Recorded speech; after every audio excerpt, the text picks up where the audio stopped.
Hello friends, આની આગળના વિડીયોમાં આપણે વુ એક તો બધા WH પ્રશ્નો જોઈ લીધા, એ કમ્પ્લીટ કરી લીધા, 15 જેટલા WH પ્રશ્નો જોયા અને એક હુથી બનતું વાક્ય કેવું હોય, કેવું વાક્ય સિલેક્ટ કરવાનું એની માહિતી મેળવી. હવે તમે જોઈ શકો છો ઘણા બધા WH પ્રશ્નો મેં એક સાથે લઈ લીધા છે. કેમ? મેં આગળ સમજાવેલું જ છે તમને કે આ બધાની ઉપર જેટલા શબ્દો લખેલા છે, બરાબર, જેમ કે આ what, where, when, how, why, whom, how long, how far, આ બધા શબ્દોની વાક્ય રચના એક સમાન આવે, એક જ સરખી આવે, બરાબર. સિન્સ વેન પણ અહીંયા આવી શકે, સિન્સ વેનનું પણ સેમ જ આવે. આ જ વાક્ય રચના, કોઈ ફેરફાર કરવો નહીં, બરાબર. હું છતાં પણ બધાની જ માહિતી આપી દઉં છું. સૌથી પહેલો શબ્દ કયો? વોટ. તો વોટથી પ્રશ્ન ક્યારે બનાવવાનો? તો વોટનો અર્થ થાય છે શું. તો નિર્જીવ કર્મ વિશે જાણવા, વાક્યમાં આપેલી વસ્તુ વિશે, નાઉન વિશે જાણવા કે વ્યક્તિના વ્યવસાય વિશે જાણવા માટે વોટથી પ્રશ્ન બને. નિર્જીવ કર્મ, વસ્તુ શું છે તે જાણવા, શું થયું એ જાણવા અને વ્યક્તિનો વ્યવસાય જાણવા વોટ વડે પ્રશ્ન પૂછાય. તો જ્યારે વોટ વડે પ્રશ્ન બનાવવાનો થાય તો પહેલાં શું મૂકી દેવાનું છે મિત્રો? પહેલાં વોટ મૂકી દેવાનું છે. વાક્ય રચનાને સમજો. પહેલાં વોટ, પછી આવશે કાળ પ્રમાણે ટુ બીનું રૂપ. આટલું ચેક કરવાનું, તમારે બનાવવાનું નથી, વિકલ્પ ચેક કરવાનો છે. તો વોટથી બનતા 2 કે 3 વિકલ્પ હોય ત્યારે વાક્ય રચના કમ્પલસરી ધ્યાનમાં લેવી પડે. તો વોટ પછી તરત જ શું આવવું જોઈએ? કાળ પ્રમાણે ટુ બીનું રૂપ. જો સેન્ટન્સમાં એમિઝ આર, વોઝ, વેર કે ટુ બીનું રૂપ આપેલું છે, કોઈ પણ has, have, do, does, did, કોઈ પણ ટુ બીનું રૂપ આપેલું છે તો એ બેઠું નીચે લઈ લો, બરાબર. પણ એની જગ્યાએ જો મૂળ કોઈ ટુ બીનું રૂપ જ નથી વાક્યમાં, એની જગ્યાએ મૂળ ક્રિયાપદ આપેલું છે, તો અહીંયા કાળ પ્રમાણે અહીંયા શું મૂકવાનું આવશે? ટુ બીના રૂપની જગ્યાએ મૂળ ક્રિયાપદ વાક્યમાં હોય તો અહીંયા મૂકવાનું આવશે ડુ. Do, what do. જો તમારા વાક્યમાં એસ કે ઈએસ વાળું ક્રિયાપદ હોય તો તમારા પ્રશ્નમાં વોટ પછી આવશે ડઝ, વોટ ડઝ. જો ક્રિયાપદનું ભૂતકાળનું રૂપ હોય તો આવશે વોટ ડીડ. આવું બધા પ્રશ્નને લાગુ થશે, બરાબર. તો ડુ, ડઝ કે ડીડ આવી ગયું. ત્યાર પછી વાક્યનો કર્તા આવવો જોઈએ, એના પછી મુખ્ય ક્રિયાપદ આવવું જોઈએ. તો મેં તમને છે ને મુખ્ય ક્રિયાપદમાં બી સ્પષ્ટતા કરી દીધી છે. વાક્ય રચનામાં તમે જોઈ શકો છો કે મુખ્ય ક્રિયાપદ કેવું હોય તો એમાં 3 જ પ્રકારના ક્રિયાપદ આવે. મૂળ ક્રિયાપદ એટલે કે V1, આઈએનજી વાળું ક્રિયાપદ એટલે કે VING અને ભૂતકૃદંતનું ક્રિયાપદ એટલે કે V3નું રૂપ, ક્રિયાપદનું પાસ્ટ પાર્ટિસિપલનું રૂપ. આ 3 જ પ્રકારના ક્રિયાપદ પ્રશ્નાર્થ વાક્યમાં આવે. એ સિવાય કોઈ અલગ પ્રકારનું ટુ બીનું રૂપ, મુખ્ય ક્રિયાપદનું રૂપ આવતું નથી. તો હવે કદાચ પ્રશ્ન એવો થાય કે સર V1 ક્યારે, આઈએનજી ક્યારે, V3 ક્યારે?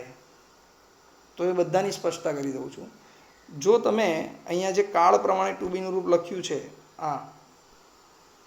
જો અહીંયા તમે ડુ, ડઝ કે ડીડ મૂકો છો, ક્રિયાપદના કાળ પ્રમાણે અહીંયા ટુ બીના રૂપની જગ્યાએ ડુ, ડઝ કે ડીડ મૂકો છો, અથવા can, may, should, would, could જેવા મોડેલ ઓક્ઝિલરીઝના રૂપ મૂકો છો, બરાબર. તો ત્યારે તમારે ક્રિયાપદ કયું વાપરવાનું? V1. કયું વાપરવાનું? V1, બરાબર છે. પણ એની જગ્યાએ અહીંયા તમે વાપરો છો એમિઝ આર કે વોઝ વેર અને વાક્ય ચાલુ વર્તમાન કાળ કે ચાલુ ભૂતકાળનું હોય તો અહીંયા તમારું ટુ બીનું રૂપ આવશે એમિઝ આર અથવા વોઝ વેર. તો વાક્યમાં આઈએનજી વાળું ક્રિયાપદ હોય તો અહીંયા પણ કયું ક્રિયાપદ આવશે? આઈએનજી વાળું, બરાબર. કરતા પછી આઈએનજી વાળું ક્રિયાપદ. એની જગ્યાએ અહીંયા ટુ બીના રૂપની જગ્યાએ તમારો શબ્દ આવે છે હેઝ, હેવ કે હેડ આવે છે. કયા શબ્દ આવે છે? હેઝ, હેવ કે હેડ. તો તમારે ટુ બી મુખ્ય ક્રિયાપદનું કયું રૂપ આવશે? વાક્યમાં આપેલું જશે V3નું રૂપ. તમારે એ V3નું રૂપ જ મૂકી દેવાનું છે અને ત્યાર પછી વાક્યમાં આવતા અન્ય શબ્દો અને પ્રશ્નાર્થ ચિહ્ન, બરાબર. તો આ થઈ વોટની વાક્ય રચના. જેવું મેં વોટ માટે ટુ બીના રૂપો અને ક્રિયાપદ સમજાવ્યા છે, આ જ ટુ બીના રૂપ અને પ્રશ્નો દરેક WH પ્રશ્નને લાગુ પડે. ચલો, બીજો પ્રશ્ન છે વેર. વેરનો અર્થ થાય છે ક્યાં. તો કોઈ સ્થળ વિશે જાણવું હોય, કોઈ વસ્તુ કે વ્યક્તિના સ્થાન વિશે, સ્થળ વિશે જાણવું હોય ત્યારે વેર વડે પ્રશ્ન પૂછાય એટલે વેરવાળો પ્રશ્ન સિલેક્ટ કરવાનો. અંડરલાઇન કરેલો શબ્દ સ્થળ દર્શાવતો હોય તો, બરાબર. તો પહેલાં શું મૂકી દેવાનું છે, તમારો એવો વિકલ્પ પસંદ કરો જેમાં પહેલાં વેર હોય.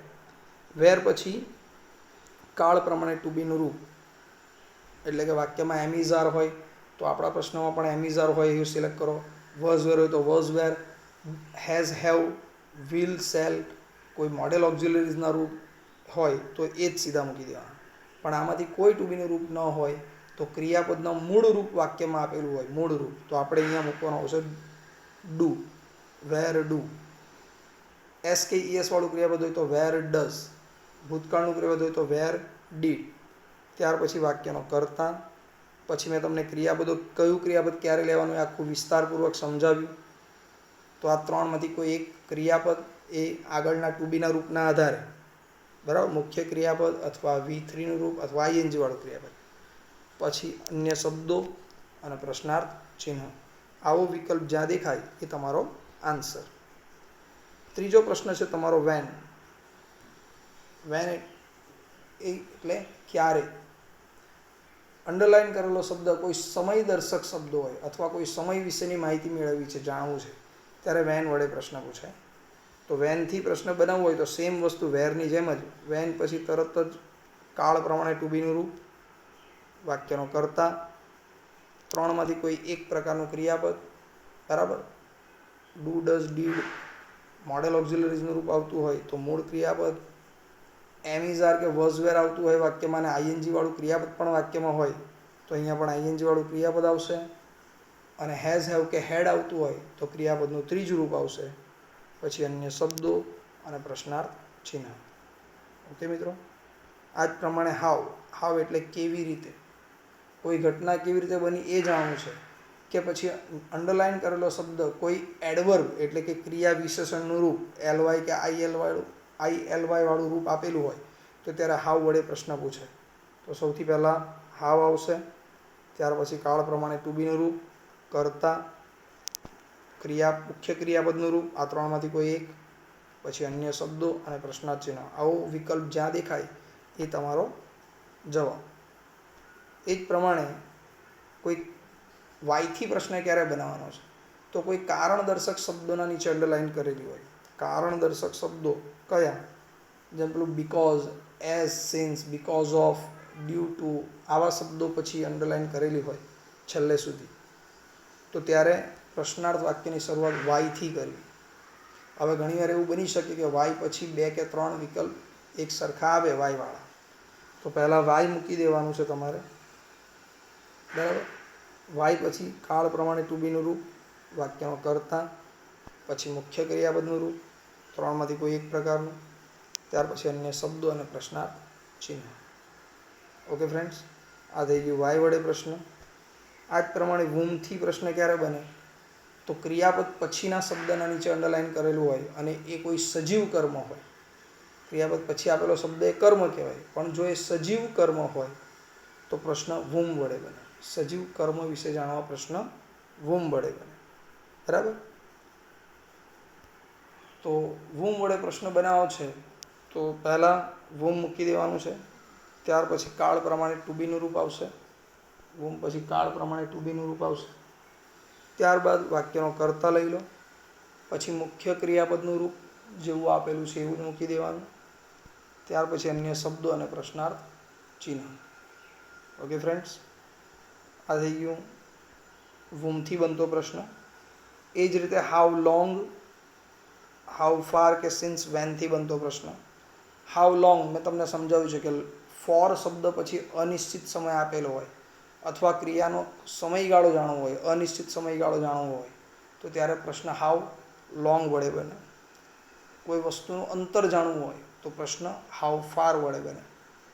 અને અંડરલાઇન કરેલા શબ્દમાં સિન્સ પછી નિશ્ચિત સમય હોય એટલે કે ક્રિયાનો આરંભ સમય આપેલો હોય તો ત્યારે સિન્સ વેન વડે પ્રશ્ન બને. તો હવે વાક્યની શરૂઆતમાં હાઉ લોંગ, હાઉ ફાર કે સિન્સ વેન મૂકી દેવાનું, સિલેક્ટ કરી લેવાનું, ત્યાર પછી ટુ બીનું રૂપ આવવું જોઈએ કાળ પ્રમાણે, વાક્યનો કર્તા, પછી આ ત્રણમાંથી કોઈ એક પ્રકારનું ક્રિયાપદ, પછી અન્ય શબ્દો અને પ્રશ્નાર્થ ચિહ્ન. બરાબર, ખાસ ધ્યાન જ્યારે બે વિકલ્પ એક સરખા દેખાય, એક સરખા શબ્દોથી શરૂ થતા, એટલે બંને વિકલ્પ વોટવાળા કે બંને વિકલ્પ વેનવાળા હોય, તો ત્યારે ખાસ ક્રિયાપદના કાળને ધ્યાનમાં લેવામાં આવે છે. બરાબર. આ બંને જો સેમ આવે બંને વાક્યો બંને વિકલ્પમાં, તો પછી ત્રીજી વસ્તુ ધ્યાનમાં લેવામાં આવે છે ક્રિયાપદનું રૂપ. આ ત્રણ વસ્તુ મહત્વની છે: WH પ્રશ્ન, કાળ, કાળ પ્રમાણે ટુ બીનું રૂપ અને ક્રિયાપદ. બરાબર. ઓકે મિત્રો, તો આ લગભગ બધા પ્રશ્નો આવી ગયા. હવે વુઝ કે વિચથી પ્રશ્ન ક્યારે બનવો જોઈએ? બરાબર.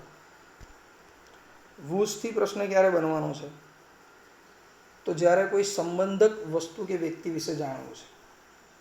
અંડરલાઇન કરેલા શબ્દનો કર્તા સાથે કોઈ સંબંધ હોય, એ વસ્તુ અથવા એ કોઈ વ્યક્તિ કે વસ્તુ હોય, કે પછી સંબંધક સર્વનામના નીચે અંડરલાઇન કરેલું હોય, his, her, your, my, their. બરાબર. Our school, your car, his house, my teacher, આવા શબ્દોના નીચે અંડરલાઇન હોય. બરાબર. તો ત્યારે પ્રશ્ન, કે પછી એફોસ્ટ્રોફી એસ વાળા કર્તાના નીચે અંડરલાઇન હોય, એફોસ્ટ્રોફી એસ વાળા કર્તાના, અનિલ્સ, મોહનલાલ્સ, આવા શબ્દોની નીચે જ્યારે અંડરલાઇન હોય, ત્યારે પ્રશ્નાર્થ વાક્યની શરૂઆત વુઝથી થાય. હવે એક બીજું ધ્યાન રાખવાનું કે વુઝ એક એવો પ્રશ્ન છે કે એના પછી તરત ટુ બીનું રૂપ નથી આવતું, પણ શું આવવું જોઈએ? વાક્યનો નાઉન આવવું જોઈએ. બરાબર. ત્યાર પછી સેમ વસ્તુ આગળ તમને સમજાવ્યું છે એ જ પ્રમાણે કાળ પ્રમાણે ટુ બીનું રૂપ, વાક્યનો કર્તા, પછી ત્રણમાંથી કોઈ એક પ્રકારનું મુખ્ય ક્રિયાપદ, અન્ય શબ્દો અને પ્રશ્નાર્થ ચિહ્ન. અંડરલાઇન કરેલો કોઈ શબ્દ પ્રશ્નમાં આવશે નહીં. બરાબર. આ જ પ્રમાણે વિચ. હવે આ વુઝ અને વિચ પેલા પ્રશ્નો છે જેની આગળ પ્રેપોઝિશનનું રૂપ લાગી શકે. બરાબર. તો વિચ પછી પણ તરત શું આવવું જોઈએ?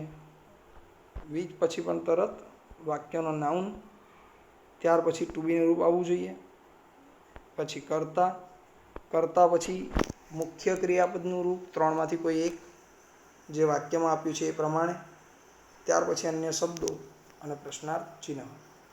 તો આ બે પ્રશ્નો થયા વુઝ અને વિચથી. ખાસ ધ્યાન રાખવાનું, વુઝ કે વિચથી બનેલા પ્રશ્ન પછી તરત જ નાઉન આવવું જોઈએ, વસ્તુવાચક કે વ્યક્તિવાચક નાઉન આવવું જોઈએ. બરાબર. એ જ રીતે હાઉ મેની કે હાઉ મચથી બનતા પ્રશ્નો જોઈએ. જ્યારે કોઈ કાઉન્ટેબલ નાઉનના નીચે અંડરલાઇન કરેલી હોય, એટલે કે ગણી શકાય એવી વસ્તુ કે વ્યક્તિના નીચે અંડરલાઇન કરેલી હોય, સંખ્યા જાણવી છે, કે પછી અંડરલાઇન કરેલો શબ્દ છે ફ્યુ, અ ફ્યુ, મોર, આવા શબ્દોના નીચે અંડરલાઇન કરેલી હોય, તો ત્યારે પ્રશ્નાર્થ વાક્યની શરૂઆત થાય હાઉ મેનીથી.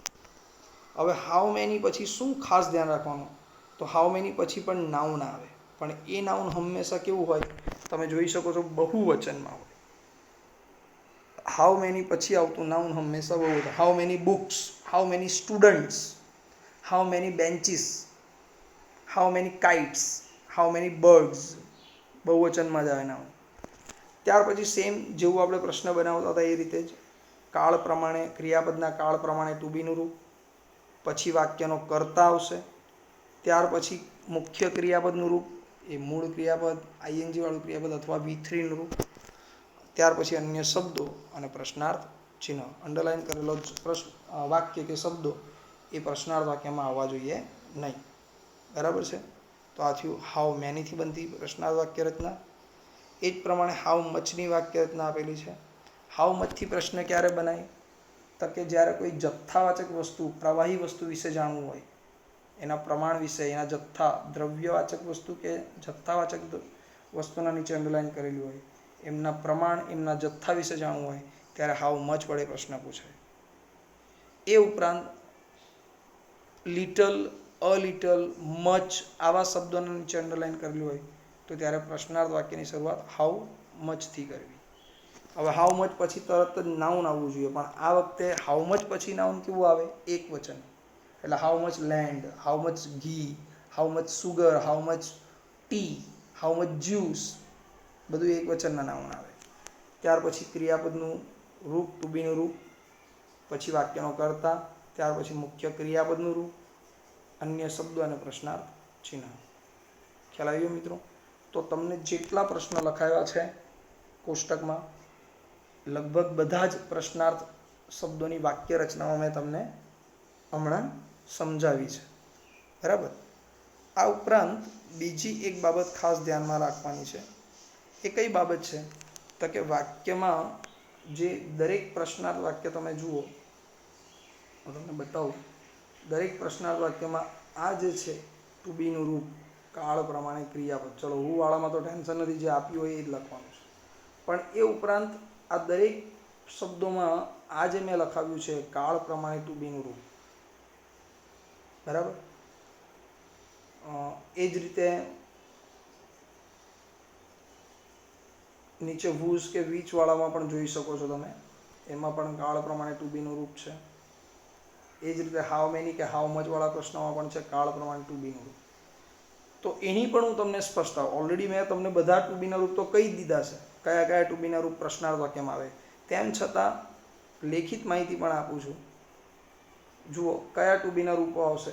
તો હવે તમારે હેડિંગ આપવાનું છે કાળ પ્રમાણે ટુ બીના રૂપ, જે પેલા પ્રશ્નાર્થ વાક્યમાં તમને દેખાય ને વાક્ય રચનામાં એ જ. તો કયો કાળ હોય ત્યારે કયા ટુ બીના રૂપ મૂકવાના છે એ જોઈ લેજો, ધ્યાનથી સમજી લેજો. પહેલો કાળ છે સિમ્પલ પ્રેઝન્ટ ટેન્સ, એટલે કે વર્તમાન કાળ. ગુજરાતીમાં જ લખેલું છે જેથી તમને જલ્દી સમજ પડે. સાદો વર્તમાન કાળ. તો તમારે જોવાનું વાક્યમાં મુખ્ય ક્રિયાપદ નહીં આપેલું હોય અને માત્ર ટુ બીનું રૂપ હોય. કયા two Bina Rupo? M, is કે આર જ હોય, સાથે કોઈ ક્રિયાપદ ન હોય. ખાસ ધ્યાન રાખજો, મુખ્ય ક્રિયાપદ ન હોય એટલે સર કેવું વાક્ય આવે? આવું વાક્ય છે, he is present. He is present, તો એ હાજર હતો, તો એમાં ઇઝ ટુ બીનું રૂપ આપેલું છે, બીજું કોઈ ક્રિયાપદ આપેલું નથી.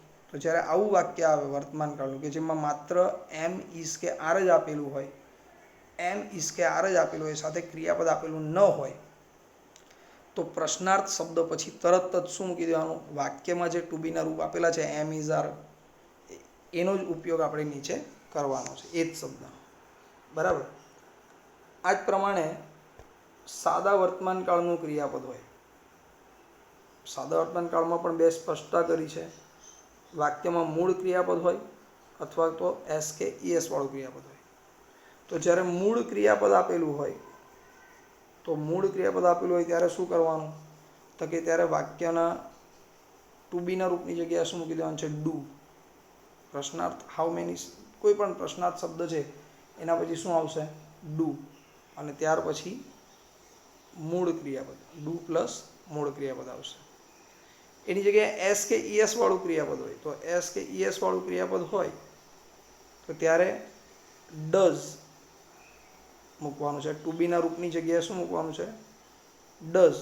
અને કરતા પછી જે ક્રિયાપદ આવશે ત્યાં તમારે V1 મૂકી દેવાનું છે, એટલે કે મૂળ ક્રિયાપદ મૂકી દેવાનું છે. સમજ પડે છે તમને? ઓકે ફ્રેન્ડ્સ, સરસ. આ સહેલું છે, આ બધું તમે જાણો જ છો, છતાં મારે ફક્ત માહિતી આપવાની છે જેનાથી તમને રિફર થઈ જાય.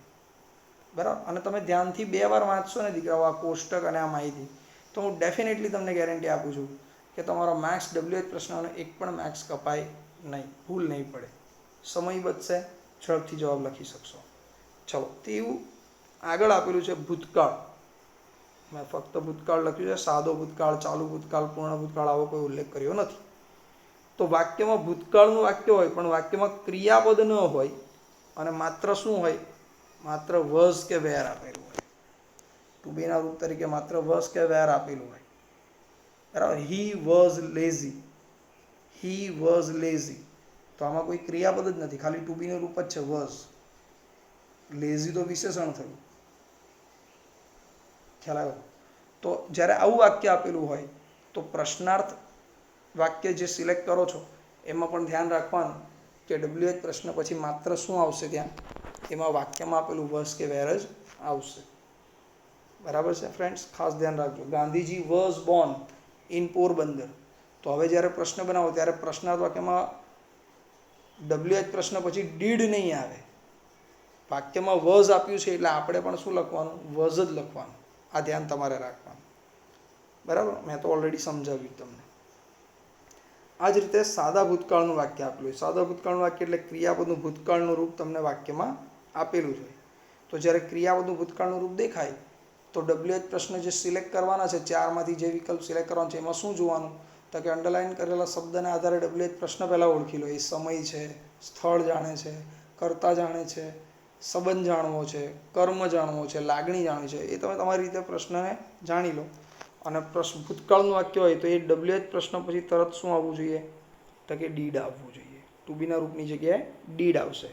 પછી વાક્યનો કર્તા આવે અને ડીડ મૂક્યું એટલે હવે મુખ્ય ક્રિયાપદની જગ્યાએ કેવું રૂપ મૂકવાનું, મૂળ રૂપ. મુખ્ય ક્રિયાપદની જગ્યાએ ક્રિયાપદનું મૂળ રૂપ. બરાબર.